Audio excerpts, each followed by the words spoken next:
Today எங்கள் வீட்டில் special non veg guest வராங்கன்னு சொல்லிட்டு பண்ணியிருந்தேன். எப்படி தான் இந்த கேமராவை தூக்கிட்டே போய் பண்ணுறாங்களோ தெரியல. என்னால் முடியல. யூடியூப்ஸ் எல்லாம் எப்படி தான் போடுறாங்களோ தெரியல. யூடியூப்பர்லாம் எந்நேரமும் ஃபோனை கையில் வச்சுக்கிட்டே எப்படி கேட்சப் பண்ணுறாங்கன்னு நமக்கெல்லாம் வெக்கமாக இருக்குது. ஃபோனை எடுத்து இப்படி பார்த்தாலே ஆனை பார்க்குறாங்க, இன்னும் வீடியோ எடுக்கிறாங்களான் இருக்குன்னு. கெஸ்ட்டும் வருதுறாங்க. அதனால் சிக்கன் கிரேவி, சிக்கன் பகோடா, கொஞ்சம் ரசம், தயிர் பச்சடி, அப்புறம் கொஞ்சம் மீன் வறுவல், அதுக்கப்புறம் கொஞ்சம் இனிப்புக்காக ஏதாவது செய்யணும்ல, கேசரி, அப்புறம் கொஞ்சோண்டு பிரியாணி, சிக்கன் பிரியாணி. பிரியாணி சும்மா கொஞ்சம் தான் செஞ்சேன். பார்க்க கொஞ்சம் கேவலமாக தான் இருக்கும், ஆனால் தின்னா ஓரளவு நல்லா இருந்தது. ரொம்ப அவாய்ட் பண்ணுற மாதிரி இல்லை, ஓரளவு நல்லா இருந்துச்சு. எல்லாமே செஞ்சு முடிச்சுட்டு பசங்களை கூட்டி ஸ்கூலில் விட்டுட்டு அடுத்த தெருவில் தான் நாங்கள் ஸ்கூலுக்கும் அடுத்த தெருவில் வந்து வீடு கட்டிகிட்டு இருக்கோம். சரி, பசங்களை ஸ்கூலில் கொண்டு போய் விட்டுட்டு அடுத்த தெருவில் வந்து வீடு இருக்குது, அதை நம்ம பார்த்துட்டு வரலாம், வாயேன் 2 பேர் டிஸ்கஸ் பண்ணலாம் அப்படின்னு. ஏன்னா நான் நிறையா வீடை போகக்குள்ளே பார்த்துருக்கேன். நல்லா கிருஷ்ணா ராதே இருக்காங்கல்ல, அப்படியே ஊஞ்சலில் ஆடுற மாதிரி சூப்பராக இருக்கிற மாதிரி நடுவில் டைல்ஸ் ஒட்டியிருந்தாங்க. ஒரு டைல்ஸோட ரேட்டும் கேட்டுட்டேன், 1300 சொன்னாங்க. எனக்கு ஒட்டணும்னு ஆசையாக இருக்குது. அதெல்லாம் ஒட்டி கிரகப்பிரவேசம் பண்ணணும்னு நினச்சேன். அதுக்கு முன்னாடியே இதெல்லாம் அடிச்சுட்டாங்க. இருந்தாலும் எனக்கு ஆசை, ராஜேஷ் வாயை நான் காட்டுறேன்னு சொல்லிவிட்டு வீட்டுக்காரை கூப்பிட்டு போனேன். பசங்களை ஸ்கூலில் விட்டுட்டு ப்ரேயரும் கூடிடுச்சு, வெளியே விட்டாச்சு போங்கன்னு சொல்லி. அப்புறம் மிஸ்ஸு வந்து உள்ளே கூட்டிகிட்டு போயிட்டாங்க. போயிட்டு டிஸ்கஸ் பண்ணலாம் அப்படின்னு.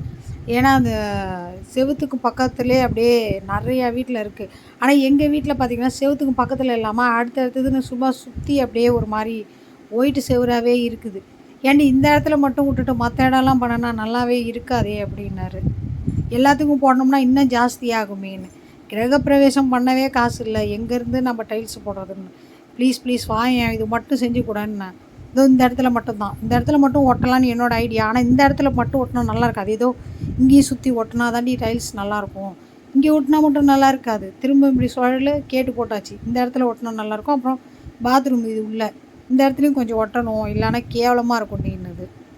சரி முடிஞ்சால் ஒட்டு, எவனாவது கடன் கொடுத்தானா வாங்கி ஒட்டு அப்படின்னு சொன்னேன். சரி பார்த்துக்கலாம் வா அப்படின்னு சொல்லிட்டு போயிருந்தோம்.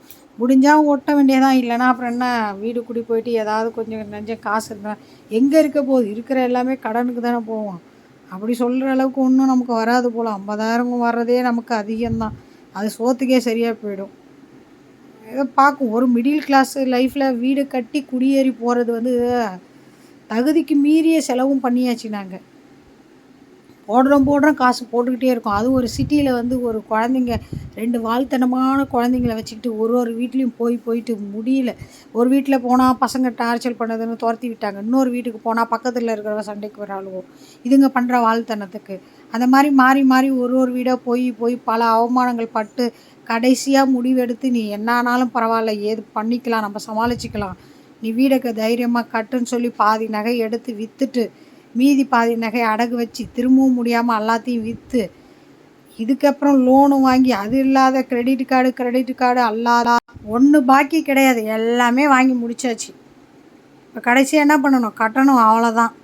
கட்டுறதுக்கு என்ன பண்ணுறதுன்னு தெரில, ஏதாவது பண்ணி தானே போகணும், கடவுள் தான் துணை இருக்கணும் அப்படின்னு சொல்லிட்டு பாரத்தை போட்டுட்டு வேலையை ஸ்டார்ட் பண்ண வேண்டியதான். பார்க்கும் எப்போ தான் நாங்கள் குடி போகிறோன்னு தெரில, எப்போ நல்ல காலம்